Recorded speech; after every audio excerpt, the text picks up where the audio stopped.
Hi guys. Now I will tell and show how to make such a sound. Do this one.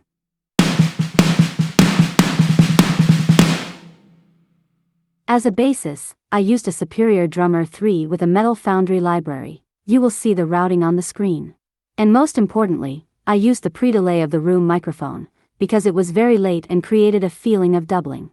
The main idea of the reduction was to clean up the unnecessary spectrum and then saturate it and compress it heavily, thereby achieving a finished result that can exist independently or mixed with other snares.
Each microphone is brought to an acceptable sound.